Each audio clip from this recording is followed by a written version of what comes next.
শেখ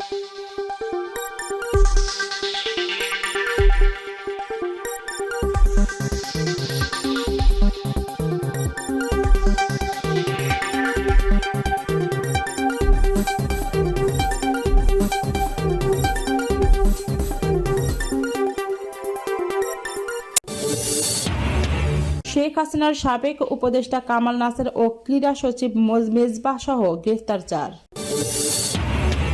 অন্তর্বর্তী সরকারের মেয়াদ 2 বছর চান 53% ভোটার। ইমিগ্রেশনে নয়, অবৈধ পথে দেশ ছেড়েছেন সাবেক স্বরাষ্ট্রমন্ত্রী আসাদুজ্জামান খান। জানাবো ছাত্র জনতার উপর র্যাবের পক্ষ থেকে কোনো গুলি করা হয়নি বললেন মুখপাত্র। ফের বাড়ল এলপিজির দাম। সর্বশেষ জানাবো ডিসি পদ নিয়ে সচিবালয়ে হট্টগোল, শাস্তি পাচ্ছেন যে 17 জন কর্মকর্তা। জানাবো শেখ হাসিনার সাবেক উপদেষ্টা কামাল নাসের ও ক্রীড়া সচিব মেজবাহ সহ গ্রেফতার 4।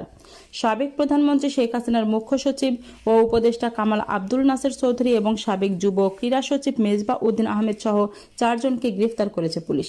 গ্রেফতারকৃতদের মধ্যে আছেন সাবেক যুব ক্রীড়া সচিব মেজবাহ উদ্দিন আহমেদ, এক্সিম ব্যাংক ও বিএবির সাবেক চেয়ারম্যান নজরুল ইসলাম মজুমদার এবং বসুন্ধরা গ্রুপের কোঅর্ডিনেটর আদনান। এই 4 জনকে ডিবি গ্রেফতার করেছে বলে বুধবার জানিয়েছে ঢাকা মেট্রোপলিটন পুলিশের ডিএমপি। গ্রেফতারকৃতদের বিরুদ্ধে সুনির্দিষ্ট মামলা রয়েছে বলে জানায় ডিএমপি। ডিবি জানায়, গোপন সংবাদের ভিত্তিতে রাতে রাজধানীর কয়েকটি স্থানে অভিযান চালানো হয়। সাবেক প্রধানমন্ত্রীর মুখ্য সচিব উপদেষ্টা সহ 4 জনকে গ্রেফতার করেছে। অন্য 2 জন হলেন এক্সিম ব্যাংক ও বিএপির সাবেক চেয়ারম্যান নজরুল ইসলাম মজুমদার এবং বসুন্ধরা গ্রুপের কোঅর্ডিনেটর আদনান। ডিবি আরও জানায়, তাদের বিরুদ্ধে হত্যা মামলা সহ সুনির্দিষ্ট মামলা রয়েছে। বৈষম্য বিরোধী ছাত্র জনতার আন্দোলনের হামলার ঘটনায় এসব মামলা দায়ের করা হয়েছে। জরিপের ফলাফল অনুযায়ী অন্তর্বর্তী সরকারের মেয়াদে 2 বছর চান 53% ভোটার। অন্তর্বর্তী সরকারের প্রতি দেশের 97% ভোটার আস্থাশীল। এই সরকারের মেয়াদে সর্বোচ্চ 2 বছর বা আরও কম হওয়া উচিত বলে মনে করেন 53% ভোটার। এছাড়াও 47% চান এই মেয়াদ হওয়া উচিত 3 বছর বা এরও বেশি।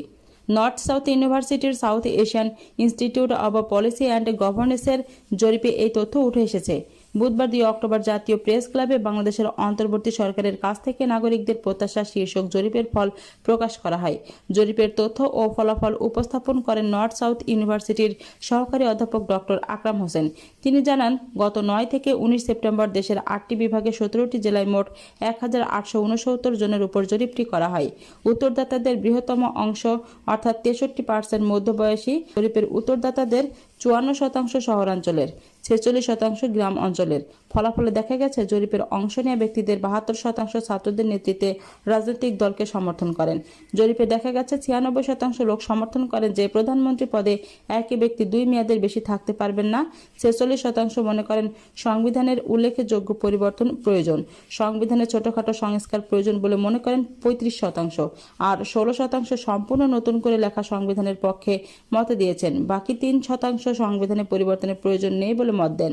জরিপে আরও জানা যায়, নাগরিকরা অন্তর্বর্তীকালীন সরকারের বর্তমান অবস্থা নিয়ে সন্তোষ প্রকাশ করেছেন। বিশেষ করে আগস্ট ও সেপ্টেম্বরে তাদের বন্যা ব্যবস্থাপনার প্রশংসা করেছেন। বাংলাদেশ পুলিশ, শিক্ষা ব্যবস্থা, রাজনৈতিক ব্যবস্থা এবং নির্বাচনী ব্যবস্থা সংস্কারের উপর নাগরিকদের আকাঙ্ক্ষা প্রকাশ পেয়েছে। শুনছিলেন সংবাদ শিরোনাম, এবার বিস্তারিত। ইমিগ্রেশনে নয়, অবৈধ পথে দেশ ছেড়েছেন সাবেক স্বরাষ্ট্রমন্ত্রী আসাদুজ্জামান খান কামাল। বহুল সমালোচিত সাবেক স্বরাষ্ট্রমন্ত্রী আসাদুজ্জামান খান কামালকে সম্প্রতি ভারতের কলকাতার ইকো পার্কে দেখা গেছে। বাংলাদেশের একটি বেসরকারি টেলিভিশনের ক্যামেরায় দেখা মিলেছে তার। এমন খবর আসার পর এবার পুলিশে জানালো, সাবেক এই মন্ত্রী অবৈধভাবে দেশ ত্যাগ করেছেন। বুধবার 2 অক্টোবর পুলিশের বিশেষ শাখা এসবির প্রধান অতিরিক্ত পুলিশ মহাপরিদর্শক মোহাম্মদ শাহ আলম গণমাধ্যমকে বলেন, আমি গণমাধ্যমের খবরে দেখেছি স্বরাষ্ট্রমন্ত্রী সহ বেশ কয়েকজনকে কলকাতার একটি পার্কে দেখা গেছে। তারা কিভাবে গেছেন সেই তথ্য ইমিগ্রেশনে পুলিশের কাছে নেই। শাহ আলম আরও বলেন, এতটুকু নিশ্চয়তা দিতে পারি, স্বরাষ্ট্রমন্ত্রী সহ যাদের দেখা গেছে তারা কেউ ইমিগ্রেশন ক্রস করেননি। ইমিগ্রেশনে তাদের দেশ ত্যাগের কোনো তথ্য নেই। তাহলে কিভাবে ভারতে গেলেন জানতে চাইলে এসবি প্রধান বলেন, ইমিগ্রেশনে যেহেতু তথ্য নেই, অবশ্যই অবৈধ পথে গেছেন। হেঁটে যেতে পারেন, গাড়িতেও যেতে পারেন, স্থলপথেও অবৈধভাবে সীমান্ত পার হতে পারেন। এর আগে গতকাল একটি বেসরকারি টেলিভিশনে উঠে এসেছে, শনিবার 28 সেপ্টেম্বর সন্ধ্যা 7:30টায় ইকো পার্কে আড্ডা দিচ্ছিলেন আসাদুজ্জামান খান কামাল। তার মুখে শ্বেত শুভ্র সাদা দাড়ি ছিল। এ সময় তার সঙ্গে আরও কয়েকজন ছিলেন।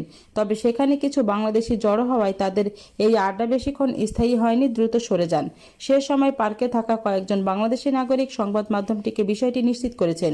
এদিকে আসাদুজ্জামান খান কামালকে ধরতে দেশে 4 দফা অভিযান চালালেও ব্যর্থ হয় আইনশৃঙ্খলা রক্ষাকারী বাহিনী। কিন্তু তাকে ধরতে না পারলেও এরই মধ্যে তার ছেলেকে গ্রেফতার করেছে পুলিশ। উল্লেখ্য, গত 5 আগস্ট ছাত্র জনতার আন্দোলনের ফলে দেশ ছেড়ে ভারতে পালিয়ে যান শেখ হাসিনা। তৎকালীন এই প্রধানমন্ত্রীর পতনের পর তার সরকারের প্রভাবশালী মন্ত্রী ও এমপিদের একের পর এক দুর্নীতি সামনে আসছে, সেই সঙ্গে চলছে মামলা ও গ্রেফতার। জানাবো, ছাত্র জনতার উপর র্যাবের পক্ষ থেকে কোনো গুলি করা হয়নি, জানালেন মুখপাত্র। র্যাবের মুখপাত্র লিগ্যাল অ্যান্ড মিডিয়া উইংয়ের পরিচালক লেফটেন্যান্ট কর্নেল মুমিন ফেরদৌস বলেছেন, ছাত্র জনতার উপর র্যাবের পক্ষ থেকে কোনো গুলি করা হয়নি। যদি আপনাদের কাছে কোনো অভিযোগ থাকে তবে আমরা তা খতিয়ে দেখব। বুধবার দুপুরে রাজধানীর কারওয়ান বাজার র্যাব মিডিয়া সেন্টারে আয়োজিত এক সংবাদ সম্মেলনে সাংবাদিকদের এক প্রশ্নের জবাবে তিনি কথা বলেন। র্যাবের এই কর্মকর্তা বলেন, আমাদের ফুটেজ, অস্ত্র রেজিস্টার, সেই বিষয়গুলো আছে, যেগুলো পর্যবেক্ষণ করে একটি প্রতিবেদন তৈরি করা হয়েছে। সেখানে বলা হয়েছে র্যাবের হেলিকপ্টার থেকে শুধু টিয়ার শেল ও সাউন্ড গ্রেনেড নিক্ষেপ করা হয়েছে। বিষয়টি পর্যবেক্ষণ করার জন্য র্যাব হেডকোয়ার্টার থেকেও বিভিন্ন কার্যক্রম গ্রহণ করা হয়েছে। লেফটেন্যান্ট কর্নেল মুমিন ফেরদৌস বলেন, ছাত্র জনতার উপর গুলিবর্ষণ আমাদের র্যাবের কেউ করেছে এমন অভিযোগ কোথাও কেউ পায়নি। আমাদের কেউ যদি করে থাকে, আপনাদের কাছে কোনো অভিযোগ থাকলে দিতে পারেন, আমরা তা খতিয়ে দেখব। জানাবো, ফের বাড়ল এলপিজির দাম। ভোক্তা পর্যায়ে আবারও বাড়ল এলপিজির দাম। 12 কেজি সিলিন্ডারের দাম 35 টাকা বাড়িয়ে 1455 টাকা নির্ধারণ করা হয়েছে। এই নিয়ে পরপর 4 মাস এলপিজির দাম বাড়ল। বুধবার বাংলাদেশ এনার্জি রেগুলেটরি কমিশন এই ঘোষণা দিয়েছেন। আজ সন্ধ্যা থেকে এই দাম কার্যকর হবে। ঘোষণায় বলা হয়েছে, বেসরকারি এলপিজির রিটেইলার পয়েন্টে ভোক্তা পর্যায়ে মূসক সহ মূল্য প্রতি কেজি 121 টাকা 32 পয়সায় নির্ধারণ করা হয়েছে। রেটিকুলেটেড পদ্ধতিতে তরল অবস্থায় সরবরাহ করা বেসরকারি এলপিজির মূলক সহ প্রতি মূল্য কেজি 117 টাকা 49 পয়সা নির্ধারণ করা হয়েছে। এছাড়া অটো গ্যাসের মূল্য প্রতি লিটার নির্ধারণ করা হয়েছে 66 টাকা 84 পয়সা। এর আগে গত 2 সেপ্টেম্বর 12 কেজি সিলিন্ডারের দাম 40 টাকা বাড়িয়ে 1421 টাকা নির্ধারণ করেছিল বিইআরসি।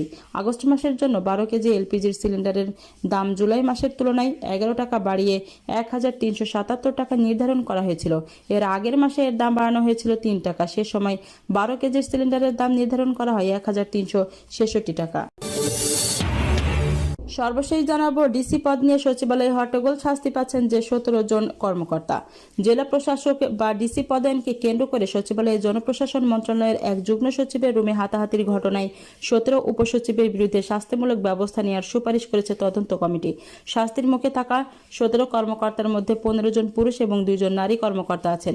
সংশ্লিষ্ট সূত্রে তাদের নাম পাওয়া গেছে।